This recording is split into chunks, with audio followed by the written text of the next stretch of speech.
Hello everyone, this is doctor Akanksha Choubey and I am a consultant physiotherapist. आज का मैं topic लेके आई हूँ weight loss management. Weight loss management ये एक ऐसा प्रोग्राम है जो सबकी लाइफ में चल रहा है, क्योंकि वेट गेन की जो प्रॉब्लम है वो इतनी बड़ी प्रॉब्लम हो गई है जिसकी वजह से हमारे हेल्थ इश्यूज़ पे बहुत इफेक्ट हो रहा है। हमारी जितनी भी प्रॉब्लम्स हैं, डायबिटीज़ है, थायराइड है, हमारा हाई ब्लड प्रेशर है, नीज़ की प्रॉब्लम है, हमारे लंबर पेन, साटिका, जो भी प्रॉब्लम्स हैं वो हमारे वेट के बढ़ने की वजह से ही होती हैं। तो यहाँ पे फैक्ट ये होता है कि हम वेट लॉस कैसे करें।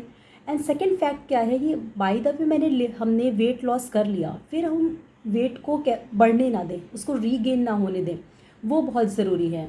तो इसके लिए हमें उसका रूट को ढूंढना पड़ेगा। इसके एक्चुअली जो कॉज हैं वो मैं आपको बताना चाहती हूँ। इसका फर्स्ट कॉज है आपका मेटाबॉलिज्म डिस्टर्ब होना। जब आपका मेटाबॉलिज्म डिस्टर्ब होता है उसकी वजह से भी वेट लॉस नहीं होता है।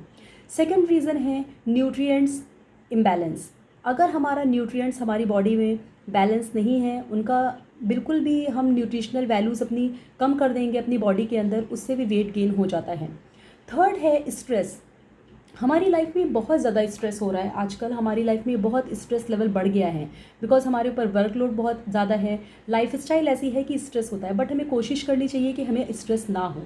उसके लिए क्या है, आप योगा एंड मेडिटेशन की तरफ जाइए, क्योंकि because I am a physiotherapist, so मैं आपको ज़रूर प्रेफर करूँगी कि आप 20 to 30 minutes per day exercise को दीजिए।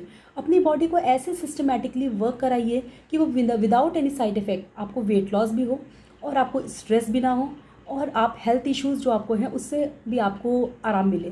तो ये सब बहुत इंपॉर्टेंट चीज़ें हैं। वाटर इनटेक, हमारा जो वाटर इनटेक पर डे का होता है वो कितना होता है, बहुत कम होता है। ज़्यादा से ज़्यादा 3-4 ग्लास लोग पानी पी लेते हैं, लेकिन ऐसा नहीं होना चाहिए। कम से कम 8 to 12 ग्लास ऑफ वाटर हमें पूरे दिन में वाटर इनटेक लेना है।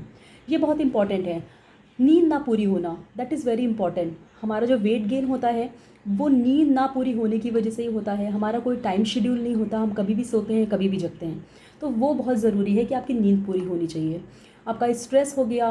ओवर ईटिंग, ओवर ईटिंग जो है वो बहुत बड़ा पॉइंट है आपका वेट लॉस ना होने का और वेट गेन होने का। ओवर ईटिंग कभी नहीं करनी है, कोई भी चीज़ ओवर नहीं करनी है आपको ओवर ईटिंग नहीं करनी है, आपको ओवरडू कुछ भी नहीं करना है। एंड सबसे बड़ी चीज़ है, हमारा जो आजकल का लाइफ स्टाइल है वो ऐसा हो गया है कि पूरा टाइम शेड्यूल ही नहीं है किसी चीज़ का। सबसे बड़ी चीज़ है टाइम मैनेजमेंट। हमें टाइम मैनेजमेंट का बहुत ध्यान देना है, हर चीज़ हमें टाइम टू टाइम करना है। तो ये सब जो इम्पोर्टेंट पॉइंट्स हैं, इन सबको अगर हम ध्यान से अपना ध्यान देंगे, बिल्कुल इस पर अपने लाइफ स्टाइल को इसी के अनुसार हम चलाएंगे, तो हमें वेट गेन की जो प्रॉब्लम है वो भी कम हो जाएगी, हमारा वेट भी कम हो जाएगा, हमारे जितने हेल्थ इश्यूज़ है वो भी कम हो जाएंगे। सो अगर आप मुझे कांटेक्ट करना चाहते हैं तो आप मेरे मोबाइल नंबर पे ऊपर मैं आपको लिंक दे दूँगी, आप प्लीज़ उस पर कांटेक्ट करिए। उसमें योगा सेशन के बारे में भी आपको बताया जाएगा, उसमें फिजियो सेशन के भी बारे में बताया जाएगा, एंड फिजियो रिलेटेड एक्सरसाइज जो भी हैं उसका भी सेशन होता है, उसके बारे में भी मैं आपको बताऊँगी। तो so please stay fit, stay healthy and have a wonderful day. Thank you.